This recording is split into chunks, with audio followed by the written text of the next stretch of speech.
নমস্কার দর্শকবৃন্দ, তো বকেয়া ডিএ নিয়ে রাজ্য সরকারি কর্মচারীদের জন্য বিশাল বড় খবর কিন্তু চলে এসেছে। তো খবর শুনে আপনারা কিন্তু দেখতে পাচ্ছেন যে রায় বেরোলেই কিন্তু ডিএ মামলার রায়দান হবে কিন্তু ডিসেম্বরই, যা বলেন সরকারি কর্মীদের নেতা। বিস্তারিতভাবে দেখে নেওয়া যাক। গত 8ই সেপ্টেম্বর ডিএ মামলা অর্থাৎ ডিআরএস অ্যালায়েন্স মামলা চূড়ান্ত শুনানি সমাপ্ত হয়। সুপ্রিম কোর্টে কিন্তু এবার রয়েছে তার ফাইনাল কিন্তু রায়দান। তারপর কিন্তু বেশ কিছুটা সময় কিন্তু পেরিয়ে গেছে, ডিসেম্বরের মাস কিন্তু অর্ধেক শেষ প্রায়। কবে ডিএ মামলার রায়দান হবে, আদৌ কিন্তু মহার্ঘ ভাতা সংক্রান্ত মামলার রায়দান এবছর বেরোবে কিনা, এই বিষয়ে কথা বললেন কনফেডারেশন অফ স্টেট গভর্নমেন্ট এমপ্লয়িজের সাধারণ সম্পাদক মলয় মুখোপাধ্যায় বাবু। ডিএ মামলার রায়দান হবে ডিসেম্বরেই, অর্থাৎ ডিআরএস অ্যালায়েন্সে। এক সাক্ষাৎকারে মলয়বাবু জানান, ডিএ মামলা একটা বড় মামলা। আমাদের মামলা শেষ হয়েছিল 8ই সেপ্টেম্বর 2025-এ। তারপর কিন্তু সরকার পক্ষকে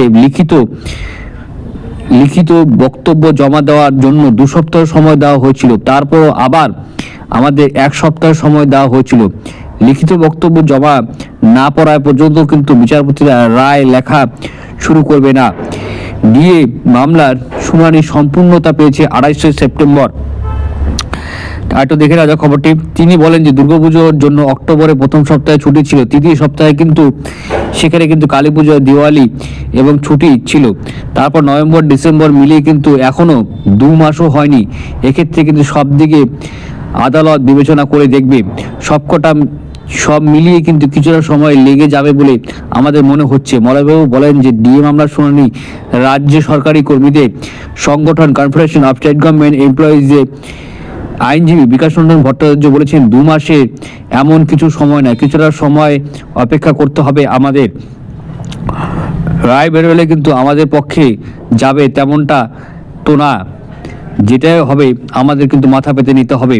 তবে আমাদের আশার রায়টা কিন্তু আমাদের পক্ষেই যাবে বলে বলেন মলয়বাবু। সাথে তিনি আরও বলেন, ডিএ মামলার রায় কবে বেরোবে তা ভগবানই জানে, সেটা সত্যি আমাদের পক্ষে বলা সম্ভব নয়। প্রসঙ্গত, বর্তমানে কিন্তু হার্ড অ্যান্ড রিজার্ভ রয়েছে ডিএ মামলার রায়। ডিএ মামলার শুনানি বিচারপতি সঞ্জয় করল ও বিচারপতি প্রশান্ত কুমার বিষ্ণু বেঞ্চে সমাপ্ত হয়েছে। এই বেঞ্চে ডিএ মামলার রায়দান করবে। তবে সেই সংক্রান্ত কোনো আপডেট কিন্তু সুপ্রিম কোর্ট বর্তমানে কিন্তু এখন পর্যন্ত দেয়নি।